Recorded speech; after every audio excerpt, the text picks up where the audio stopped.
Hello, my friends. Today I bring you a video covering my entire coloring and shading process. I guess you could also count this as a tutorial. I'm just gonna let the line art Speedpaint footage go through while I talk. I've been wanting to do a video like this for a while, and some of my friends have been asking me how I do my coloring, so I thought making a video about it would be interesting. This drawing is of one of the main characters in my comic, Sky. She is one of the 5 gods of the universe of my comic. And now to start my coloring process, I'm going to make a new layer and put it under my line art layer. And then I'm going to go to my magic wand tool. And on ibisPaint, I'm not sure if other programs have this, there's a little expansion tool, so it expands out when you select something. I usually do about half the size of the brush that I use for my line art.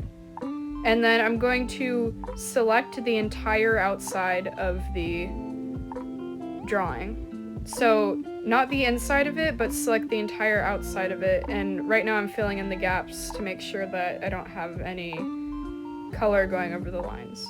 And then I'm going to invert my selection and then color in the entire area. I usually do the base color of the character, but you don't have to do that. Once I have finished filling in the area, I'm going to get rid of my selection, and now you have a base.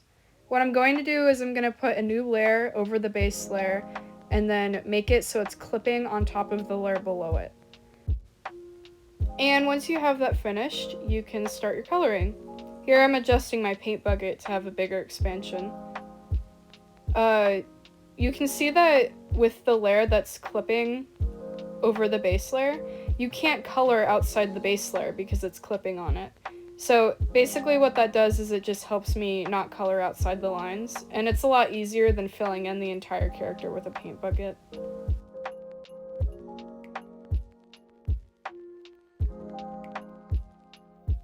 I won't be going over my shading and coloring process for the eyes, but if you want it in more detail, please let me know in the comments. I will go over it if you want me to.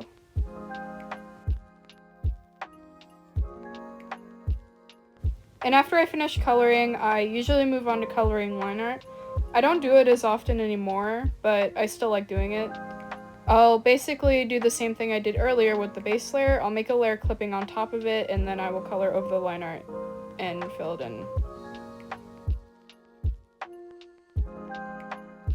And now that I'm done coloring line art, I will move on to shading. I usually don't shade with black, just because sometimes it makes the colors look a little murky.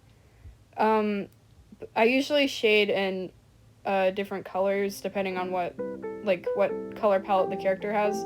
For example, for Sky, I will use a dark pink color. But if you notice on ibisPaint, there is a little option. It's called blending mode. If you change the blending mode on a layer, it'll change how your colors affect the layer below it. So I normally do shade with an overlay option, but if you notice, overlay doesn't really work over lighter colors, so here you can see me switching to a different layer. You can make as many layers clipping on the base layer as you want. So what I do is I switch to a layer with a normal blending mode, just to shade her lighter fur because it doesn't really show up well.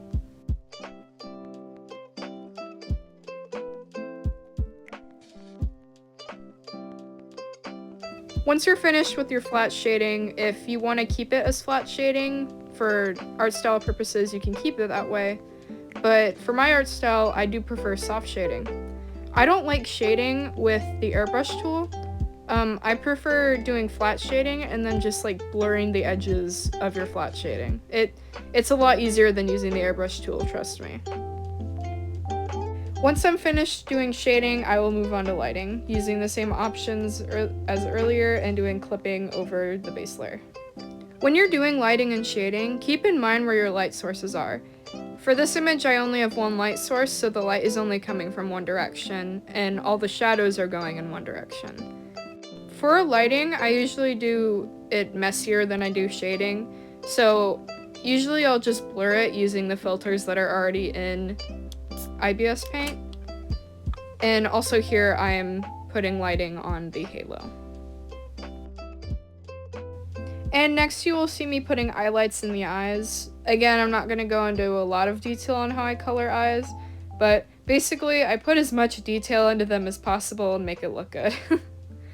That's how I get my eyes to look really shiny and cool. I also put like a little overlay too to make the eyes look more pink and yellow.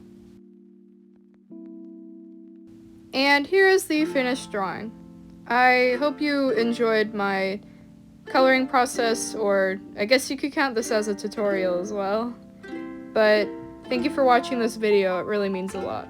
I hope you have a good rest of your week, and bye! Also, go follow me on Tumblr.